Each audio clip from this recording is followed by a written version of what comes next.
Glória a Deus. Shalom, então, meus irmãos. Sejam muito bem-vindos. Aqueles que vão nos acompanhar também aqui pelo canal do YouTube. Você seja muito bem-vindo ao Tropa de Elite de Jesus. Hoje nós temos a graça de celebrar, né? Celebrar a ceia. Então, que você seja muito bem-vindo. Prepare também o seu suco, o seu pão e celebre conosco. Amém? Glória a Deus. Irmãos, enquanto eu estava meditando aqui na palavra, lendo aquilo que o Senhor estava comunicando no meu coração, tem muitas coisas que o senhor falou comigo. Eu vou tentar organizar aqui na minha cabeça para tentar compartilhar com os irmãos aqui um pouquinho daquilo que o senhor falou comigo hoje. Peço que vocês possam abrir a sua Bíblia em Lucas, no Evangelho de Lucas, no capítulo 22, a partir do versículo 1. Lucas 22, versículo 1. Amém? Vou ler aqui. Ora, aproximava-se a festa dos pães ázimos, que é o pão sem fermento, que é chamada a Páscoa. E os principais sacerdotes e os escribas procuravam como matariam, pois eles temiam o povo. Então entrou Satanás em Judas, que tinha por sobrenome Iscariotes, o qual era o nome dos 12. E ele foi ao seu caminho. Versículo 4. E ele foi no seu caminho e comunicou aos principais sacerdotes e capitães como ele poderia traí-lo. E eles se alegraram e concordaram em lhe dar dinheiro. E ele prometeu e buscava uma oportunidade de traí-lo na ausência da multidão. Então chegou o dia dos pães ázimos, em que se devia sacrificar a Páscoa. Se você quiser estudar um pouquinho mais sobre a Páscoa, você pode também estar lendo lá em Êxodo, capítulo 12. Vai estar falando aqui sobre a Páscoa, amém? Versículo 8. E ele enviou a Pedro e a João, dizendo: Ide, preparai-nos a Páscoa, para que nós possamos comer. E eles lhe disseram: Onde tu queres que preparamos? E ele lhes disse: Eis que quando entrares na cidade, encontrareis um homem carregando um cântaro de água. Segue-o até a casa em que ele entrar. E direis ao dono da casa: O mestre te diz: Onde está o aposento dos convidados? Onde comerei a Páscoa com os meus discípulos? Então ele vos mostrará um grande quarto superior mobiliado. Ali fazei os preparativos. E eles foram e acharam como eles tinham dito, como ele tinha dito, e prepararam a Páscoa. Amém? Até aqui. Lendo esse texto aqui, meus irmãos, o Senhor começou a me chamar a atenção para algumas coisas, inclusive em relação a Judas. Lá no texto de João 15, versículo 16, a Bíblia diz assim, João 15, 16: Não fostes vós que me escolhestes a mim, pelo contrário, eu vos escolhi a vós outros e vos designei para que vades e deis fruto, e o vosso fruto permaneça, a fim de que tudo quando pedires a meu Pai, em meu nome, ele vô-lo conceda. Glória a Deus. E antes de nós prosseguirmos aqui, eu quero orar novamente por essa noite, para que o Senhor ele fale aos nossos corações, amém? Pai, em nome do Senhor Jesus, nós te rendemos graça pela tua palavra, pela tua bondade. Pedimos, Pai, que o Senhor traga no nosso coração uma certeza da tua vontade, daquilo que o Senhor quer comunicar aos nossos corações. Que esta palavra, Pai, nesta noite, ela possa nos gerar transformação, renovação da nossa mente. E que através dessa palavra também nós possamos gerar frutos, e esses frutos que eles permaneçam, Pai, em nome do Senhor Jesus. Amém? Então, irmãos, a respeito aqui de Judas, né? Eu creio, assim como o Senhor, ele nos escolheu a você, eu creio também que o Senhor separou também Judas junto com os outros 11, né? Totalizando aqui os 12, para caminhar com o nosso Senhor Jesus Cristo. E, irmãos, o que me chama a atenção nessa passagem, se você vê no contexto geral, O número 12 ele aparece com muita frequência e ele tem um peso muito grande espiritual em relação aos 12. Você pode observar, nós temos, né, os 12 meses do ano, são os 12 apóstolos, as 12 tribos de Israel. Quando você olha no peitoral do sumo sacerdote, você vê que ele tem as 12 pedras, que é a cobertura completa de Deus. E aqui, quando eu observo isso aqui, que eu vejo que no versículo 3 ele diz assim que Satanás ele entrou em Judas. E aí o Senhor me levou a pensar justamente sobre o quê? Sobre o nosso sacerdócio. A Bíblia diz, lá em Hebreus 5, ele vai falar sobre o sumo sacerdócio, o sacerdócio de Cristo, que é da linhagem de Melquisedeque. Ou seja, você tem uma cobertura completa de Deus. E aí, quando você observa aqui os 12, você vê que um deles foi afetado pelo inimigo. Um deles. O que o Senhor falou ao meu coração a respeito de um deles ser afetado? Irmãos, quando nós temos essa completude da cobertura de Deus, mas nós deixamos em algum momento Satanás afetar alguma área, alguma coisa dá errado. Alguma coisa dá errado. Por quê? A Bíblia diz aqui que depois que Satanás entrou em Judas, a Bíblia diz que Judas tomou o seu caminho. Mas a Bíblia também diz que Jesus Cristo, ele é o caminho, a verdade e a vida. Então, o que eu quero chamar a atenção? Irmãos, nós, como sacerdotes do Senhor, tendo essa cobertura completa, quando nós deixamos que Satanás haja em alguma parte que venha atrapalhar ou que ele venha colocar uma mistura no nosso sacerdócio, pode ter certeza que nessa área nós vamos seguir o nosso caminho e não o caminho do Senhor. E irmãos, esse caminho eles dizem assim: Judas tomou o seu caminho. Na verdade, aqui não foi o caminho de Judas, foi o caminho de Satanás. Foi Satanás que incentivou ele a tomar esse caminho. Então, o que nós temos que observar? Que só tem esses dois caminhos: ou o caminho da vida, ou o caminho da morte, ou o caminho de Cristo, ou o caminho de Satanás. Por isso que nós vemos há tanto tempo falando a respeito das misturas, de nós nos envolvermos com aquilo que não é para nos envolver, a cuidar com aquilo que o Senhor tem confiado a nós, aquilo que o Senhor tem colocado sobre nós. Nós temos a completude, somos completos na cobertura de Deus, porque nós estamos em Cristo. E Cristo, ele é o sumo sacerdote, ele tem essa cobertura. Lembra das 12 pedras que eu recém falei? No peitoral do sumo sacerdote? Era como se Satanás ele conseguisse, em alguma daquelas pedrinhas, ele conseguisse vir colocar uma mancha, ou vir ele retirasse uma daquelas pedrinhas.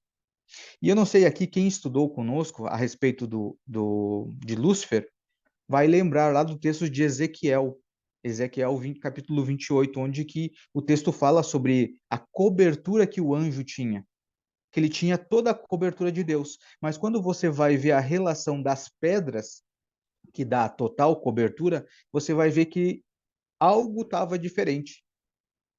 Ele tinha menos pedra do que a cobertura total e ainda tinha um material lá que não era uma pedra preciosa, que era o ouro. E o ouro ele não é uma pedra, ele é um metal. Então, o que acontece? Assim como aconteceu com ele, de ele ter perdido a cobertura completa do Senhor, ele tenta fazer conosco. Veja, o Senhor tinha os 12 discípulos. Ele foi lá e mexeu numa pedrinha. Para quê? Para atingir o Senhor. E é assim que ele tenta fazer conosco. Você tem a cobertura completa do Senhor, mas ele não precisa te derrubar por completo, ele não precisa te matar. Ele precisa mexer só numa pedrinha do seu sacerdócio. Fazer você tomar um outro rumo em uma área. E quando eu estava lendo isso aqui, o Senhor também me apontou, sabe o quê? O fruto do Espírito. Quando você pega lá o fruto do Espírito, você vai ver lá em Gálatas, Gálatas 5. Irmãos, você tem o fruto do Espírito lá.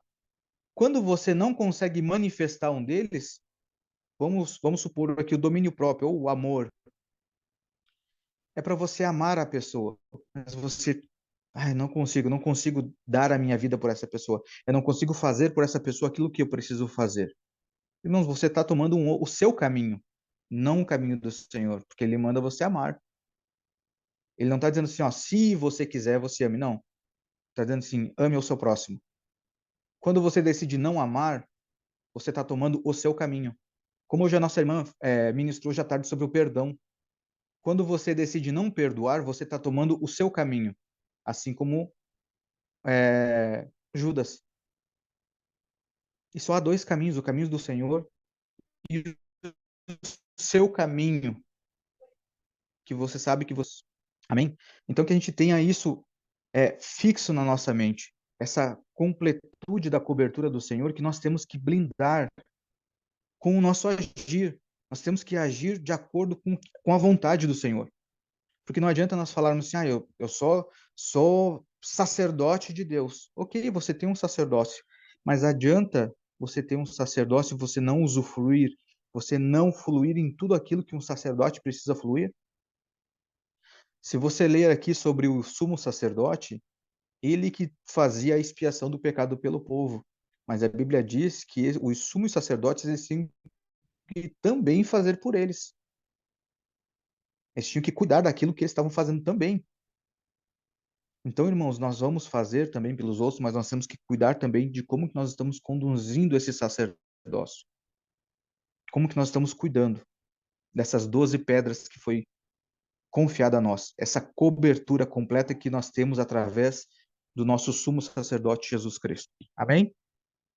E aqui nós vimos então que Judas sai para fazer, né, todo o seu plano. O que acontece aqui que algo, irmãos, vocês não têm ideia de o quanto isso me chamou a atenção, que através desse plano dele poder entregar Jesus, eles combinam de entregar então dinheiro, né, a Judas. E claro, naquele momento nós sabemos que foram as 30 moedas de prata. Só que hoje nós sabemos que o dinheiro, o que que ele é? Nós já falamos anteriormente. O dinheiro ele é lastro de ouro. Novamente, eu repito, quando nós estudamos Ezequiel 28, que nós vimos o peitoral, né, a cobertura que Lúcifer tinha da parte de Deus, você vai ver as pedras, você vai ver que no peitoral dele, ele tinha substituído uma das pedras, né, uma das fileiras das pedras, por ouro. Então, essa é a armadilha de Satanás. Traia o seu senhor por ouro, traia o seu senhor por dinheiro, tome o seu caminho. Vá em busca das suas riquezas, não as riquezas do alto. Irmãos, a estratégia das trevas, ela não muda, ela só vem às vezes maquiada.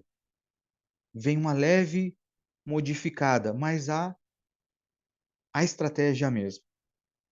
E aqui então ele sai, nessa época da Páscoa, o Senhor envia então Pedro e João para que eles fossem achar esse lugar. E daí o que eu acho muito interessante nesse texto, irmãos, é que quando o Senhor envia então a Pedro e a João, ele diz para que eles preparassem, né, um local para que eles fossem preparar a Páscoa e o local. E a pergunta deles é assim: aonde o Senhor quer que nós preparemos? Porque se de repente é nós, a gente vai dizer assim: bom, eu vou encontrar um melhor lugar, eu vou encontrar um lugar grande, chique, bonito para, né, fazer uma média com Jesus. Mas não. Eles perguntaram: onde o Senhor quer que nós preparemos? Qual é a sua vontade? Vocês conseguem perceber, irmãos, que quando você anda na vontade do Senhor, o Senhor já tem tudo preparado? E quando você não anda na vontade do Senhor, é você que tem que estar à cata das coisas, indo atrás? Mas quando o Senhor te envia para um propósito, ele já vai te enviar para o local certo, aonde ele já preparou. Olha, vai lá e desamarra os jumentinhos, já estava preparado. Olha, vai lá e procura, vai ter um homem com um cântaro, segue ele e fale com o dono da casa. Por quê? Será por quê? Porque ele já tinha preparado, irmãos. E é isso que acontece quando você anda nos caminhos do Senhor. Ele prepara tudo, você só obedece, só segue o plano, Só segue o plano. Irmãos, quando um engenheiro vai construir uma casa, ele faz o desenho, ele monta tudo preparado num computador ou num papel, depois ele chega lá, o pedreiro diz, só está aqui o desenho, está tudo preparado, já tem o material, tudo, só constrói, mas está aqui o desenho, segue o plano. Agora, se você for fazer do seu jeito, não tem problema. Se der algum problema na casa, é você que assume a responsabilidade. Agora, se você seguir o desenho, o projeto, eu sou o engenheiro, eu sou o responsável. Então é isso que acontece. E aí, observando aqui também outra coisa, é que o Senhor diz assim: vai lá e quando você ver esse homem com um cântaro de água, seguiu. E aí me espanta algo aqui, irmãos, porque quando nós olhamos na história aqui, a maioria das pessoas que você vê aqui, normalmente eram mulheres que retiravam água do poço, que andavam com esses cântaros. Lembra lá de quando Abraão mandou o seu servo para que achasse uma esposa para o seu filho? E o servo foi e encontrou Rebeca onde? Estava retirando, então, a água do poço. Aí, nosso Senhor Jesus Cristo, quando passa por Samaria, encontra a samaritana, indo buscar água no poço. Mas aqui, o Senhor, ele fala de um homem que estava com essa água nesse cântaro. Irmãos, a água, quando nós olhamos nas Escrituras, você vai ver que ela aponta para a palavra, ou para o fluir do Espírito. E veja que o Senhor ele conta com esses, com pessoas com o seu cântaro cheio da palavra de Deus, com pessoas cheias do Espírito Santo, que vão te conduzir para o local certo. Chegando lá na casa, esse homem então prepara esse quarto. E achei engraçado porque não é de agora que as pessoas preparam um quarto superior para os profetas, para os homens de Deus. Né? Quem lembra aqui da história, lá em 2 Reis vai ter uma passagem falando sobre isso, sobre o profeta Eliseu, né? Isso nem que a mulher preparou, essa mulher preparou um quarto superior. O que que é isso? Prestar honra, honra. E depois você vê que aquela mulher, ela obteve um favor do profeta. E aqui a mesma coisa, o que que ele fez? Preparou um local alto, um quarto superior, já com os móveis. Irmãos, honra, honra. Isso aqui é tremendo. As escrituras, ela nos esclarece tantas coisas de como que nós devemos caminhar. Irmãos, quando você caminha no projeto de Deus, o sobrenatural acontece que você às vezes não sabe, não tem como você expressar, não tem uma explicação lógica. Você não sabe dos pormenores, porque o Senhor já está à frente. Quando ele manda aqui, ó, vai lá e procura esse homem com o cântaro. O Senhor já tinha preparado, já tinha falado com o dono da casa. O Senhor está sempre à frente de nós. Mas às vezes nós queremos sair atropelando as coisas, irmãos, não dá certo. Nós precisamos andar no tempo de Deus. Precisamos andar no tempo de Deus. E aqui ele segue então falando, né? E direis ao dono da casa, versículo 11: o mestre te diz: onde está o aposento dos convidados, onde comerei a Páscoa com os meus discípulos? Então ele vos mostrará um grande quarto superior mobiliado. Ali fazei os preparativos. E eles foram e acharam como lhes tinha dito e prepararam a Páscoa. Glória a Deus. Quero ler um outro texto com vocês, irmãos, que está em João 15, de um outro acontecido, né, um outro fato que aconteceu nesse mesmo contexto, que está lá em João 13. Eu quero ler aqui com os irmãos. João 13, a partir do versículo 1. Ele vai dizer assim: ora, antes da festa da Páscoa, sabendo Jesus que era chegada a sua hora de partir deste mundo para o Pai, e havendo amado os seus próprios que estavam no mundo, ele amou-os até o fim. E terminada a ceia, tendo já o diabo posto no coração de Judas Iscariotes, filho de Simão, que o traísse, Jesus, sabendo que o Pai lhe entregara todas as coisas em suas mãos, e que havia saído de Deus e que ia para Deus. Levantou-se da ceia, colocou de lado as suas vestes e, tomando uma toalha, cingiu-se. Depois de pô-los, depois ele pôs a água em uma bacia e começou a lavar os pés dos discípulos e a limpá-los com uma toalha com a qual se cingia. E aproximou-se então Simão Pedro, e Pedro lhe disse: Senhor, tu lavarás os meus pés? Respondeu Jesus e disse: O que eu faço tu não sabes agora, mas depois tu saberás. Irmãos, quando você quiser questionar algo de Deus, lembre desse versículo. O que eu faço agora tu não o saberás, mas depois tu saberás. Versículo 8. Disse-lhes Pedro: Tu nunca lavarás os meus pés. Respondeu-lhe Jesus: Se eu não lavá-los, tu não tens parte comigo. Olha que forte.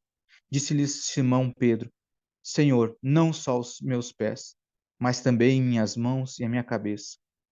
Disse-lhes Jesus: Aquele que se lavou não necessita de lavar senão os seus pés, porque no mais está todo limpo. E vós estáis limpos, mas não todos, porque ele sabia que havia de trair. Por isso disse: nem todos. Versículo 12: Assim, após ter lavado seus pés, tomou as suas vestes e, se assentando outra vez, ele disse-lhes: Entendeis o que eu vos tenho feito? Vós me chamais mestre e senhor, e disseis bem, porque eu sou. Se então seu senhor e mestre vos lavou os pés, vós deveis também lavar os pés um dos outros, porque eu vos dei um exemplo, para que, como eu vos fiz, façais vós também. Olha que forte isso aqui. Irmãos, essa questão aqui de lavar os pés tem alguns sentidos, tá? Um deles, claro, que é demonstrar a humildade, é o extremo da humildade, é você se diminuir, é você se colocar como servo. Mas tem um outro aspecto aqui também nesse texto, ao qual acho que acredito que nós já estudamos aqui, um estudo que fizemos a respeito de Jesus Cristo, que para um outro momento, mas se você quiser ler e depois ir buscar, esse lavar dos pés, ele também tem a ver com Levítico capítulo 1, sobre a oferta de holocausto, a oferta queimada. Quando você estuda essa oferta, você vai ver que essa oferta ela se lavava os pés do animal.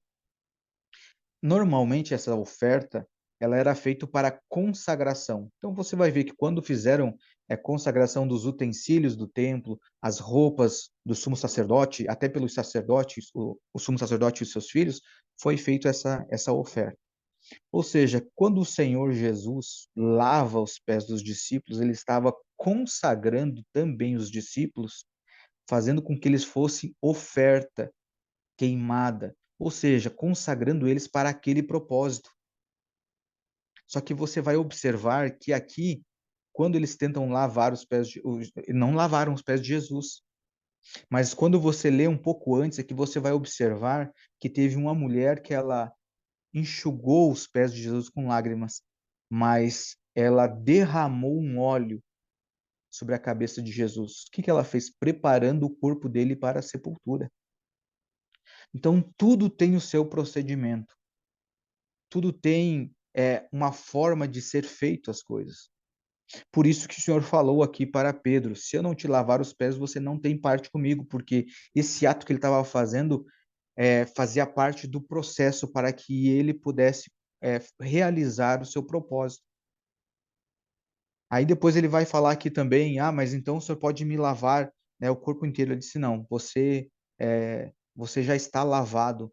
Ele fala que ele já lavou ele com a água da palavra. Tem um texto agora, deixa eu ver aqui se eu acho, está lá em Efésios. Efésios capítulo 5. Olha só o que ele vai dizer aqui. Efésios capítulo 5, versículo 25 e 26.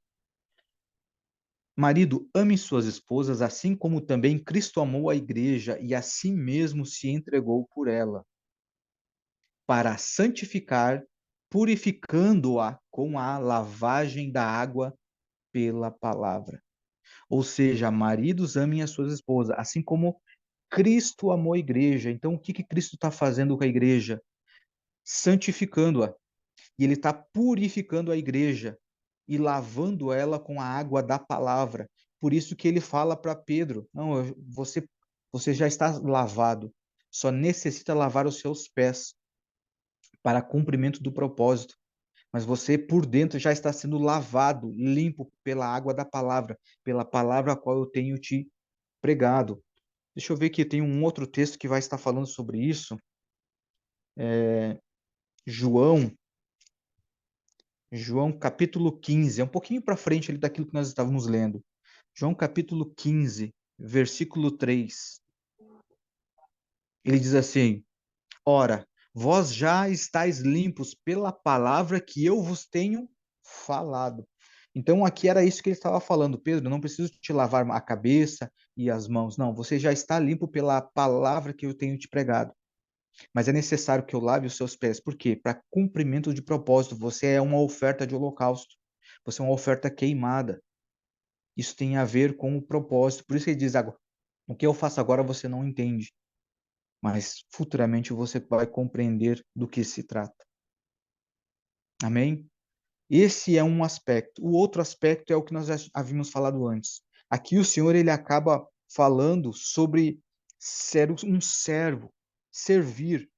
Lá em 1 Samuel, capítulo 25, e vai dizendo assim, vai dizer assim, no versículo 40. 1 Samuel 25, versículo 40. Ele diz assim: vindo, pois, os servos de Davi a Abigail no Carmelo, lhe falaram, dizendo: Davi nos mandou a ti para te tomarmos por sua mulher. Ao que ela se levantou e se inclinou com o rosto em terra e disse: eis que a tua serva servirá de criada para lavar os pés dos servos do meu senhor. O que que ela fez? Ela se colocou lá embaixo, se humilhou, disse: eu sou a serva dele. E aqui, quando você observa nesse texto, você vai ver que o Senhor faz exatamente isso, para deixar como exemplo para nós. E, irmãos, se você olhar no contexto geral aqui na Bíblia, em algumas ocasiões, era o dono da casa fornecia água para que o convidado lavasse seus pés. Mas também, em algumas ocasiões, assim como aquela mulher chegou e se lançou aos pés de Jesus, né, e enxugava os seus pés com lágrimas, assim como essa mulher se jogou, né, se humilhou e disse assim: eu me torno uma serva. Normalmente, o dono da casa, ele fornecia um escravo ou um servo que era o menor dos menores, que a função dele era lavar os pés dos convidados. Esse era o posto mais baixo que se podia ter. Era o servo do servo do servo. E aí você observa aqui que algo que me chamou a atenção, que esse homem, ele preparou a casa, esse quarto mobiliado para Jesus. Preparou a água, mas ele não preparou um servo. E acredito que às vezes muitos de nós vai olhar assim: "Ah, não, mas lavar o pé dos outros, não, isso aí não é minha tarefa, isso é tarefa do fulano. Isso aí era a tarefa do dono da casa me deixar um servo para lavar os pés dos meus discípulos." Mas você vê que às vezes a falha de alguém pode ser uma oportunidade de Deus para que você realize o seu propósito e deixe como exemplo para o próximo. E Jesus não falou nada. Ele disse assim: eu vou dar um exemplo para os meus discípulos. E ele se tornou o servo dos servos. E ele disse isso: se vocês me chamam como Senhor e Mestre, e assim eu sou, eu quero deixar um exemplo para vocês. Assim como eu lavei os vossos pés, eu quero que vocês façam isso para o seu próximo. E não para por aí. Assim como eu vos perdoei, eu quero que vocês perdoem o próximo. Assim como eu usei de misericórdia para a vida de vocês, eu quero que vocês usem misericórdia para a vida do próximo. Assim como eu orei por Pedro para que Satanás não peneirasse ele, eu quero que vocês orem para que Satanás não penere muitos que ainda precisam me conhecer. Assim como eu realizei muitos milagres curando os enfermos, libertando os cativos, transferindo vida ao próximo, pregando a palavra ao pobre. Assim eu quero deixar de exemplo para vocês, para que vocês façam. Irmãos, em tudo nosso Senhor foi tentado, sendo ele justo, sendo ele inocente, mas tudo ele sofreu por nós, para nos deixar como exemplo. Ele só pede que a gente faça igual. Eu deixei isso como exemplo. Celebrem comigo quando for para celebrar. Chorem comigo quando for para chorar. Orem comigo quando for para orar. Quando for para interceder, interceda. Quando for para orar por cura, declare vida. Vida. Quando for para me obedecer, não me questione, só obedeça. Segue o plano. O Pai já tem tudo preparado. E hoje, irmãos, o Senhor nos deixou isso aqui como memorial. Memorial de tudo isso que ele ensinou para os discípulos, para os 12. Para que Satanás não venha influenciar nas nossas 12 pedras, ou no fruto do Espírito que se manifesta através de nós. Para que ele não cause nenhuma mancha, para que ele não venha causar nenhuma má influência, nenhuma mistura, para que ele não nos desvie do caminhar do Senhor, para que o projeto que o Senhor tem para as nossas vidas seja concluído com sucesso. E no final da vida ele diz assim: Ah, servo bom e fiel, entra para o gozo do seu Senhor. Foste fiel no pouco, sobre o muito te colocarei. Coisa terrível é chegar diante do Senhor e dizer assim: Apartai-vos de mim, eu não vos conheço. Aleluia. Pai, nós queremos te agradecer de coração pela tua palavra, pelo teu ensino, pelo poder do teu evangelho que se manifesta em nós e através de nós. Obrigado porque o Senhor tem compartilhado o teu coração, o Senhor tem compartilhado a tua vontade por um povo, Pai, miserável, um povo que não merecia a sua atenção. Mas isso só demonstra a tua grandeza, a tua bondade e faz nós reconhecermos e declararmos que não há outro igual a ti. Não há outro. Não há outro Deus, não há outro que se compare ao Senhor, que faça o que o Senhor faz. Nós te agradecemos pelo corpo do teu Filho, Jesus Cristo, que se entregou por nós para morrer na cruz, nos deixando todo o exemplo de como caminhar neste tempo. Nós somos gratos, consagramos esse pão. Pegue seu pão e agradeça, louve ao Senhor. Agradeça ao Senhor por poder hoje trazer a memória, como ele diz, quando fizer disso, fazei isso em memória de mim. É trazer à memória não só a morte e a ressurreição, mas também tudo aquilo que ele nos deixou de exemplo para que fizéssemos. Em nome do Senhor Jesus. Pai, nós apresentamos esse pão e te agradecemos. Que esse pão continue nos fortalecendo, nos gerando vida, que a gente possa compartilhar esse alimento com muitos irmãos que ainda não te conheçam, para a honra e glória do Senhor. Em nome de Jesus, nós podemos comer todos do pão.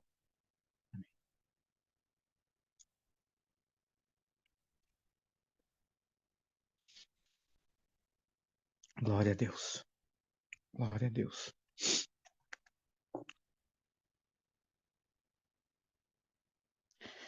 Ali em Lucas, quando nós estávamos lendo, também no capítulo 22, no versículo 20, ele diz assim: semelhantemente também o cálice depois da ceia, dizendo: Este é o cálice e o novo testamento no meu sangue, ou seja, uma nova aliança que é derramado por vós, por vós.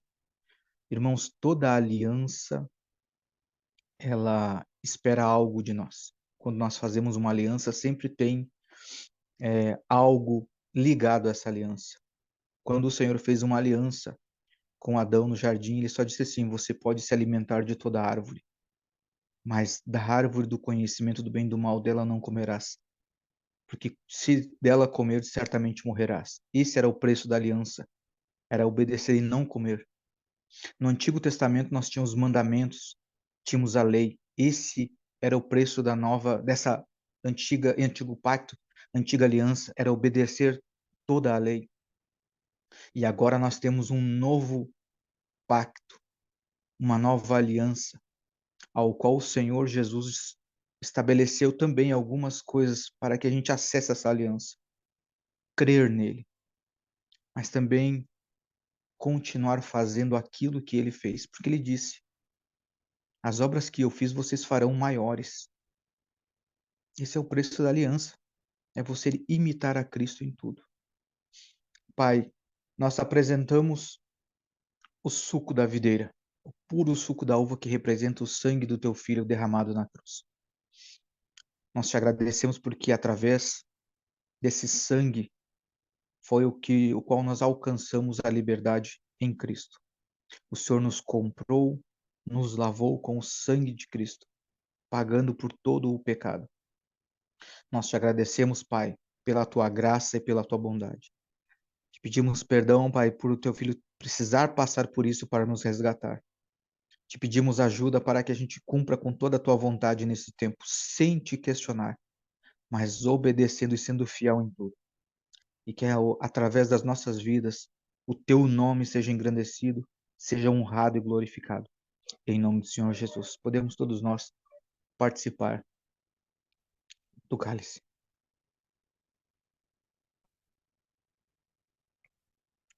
Glória a Deus. Glorifique ao Senhor. Glorifique ao Senhor. Seja grato, irmãos. A gratidão é algo que agrada ao Senhor.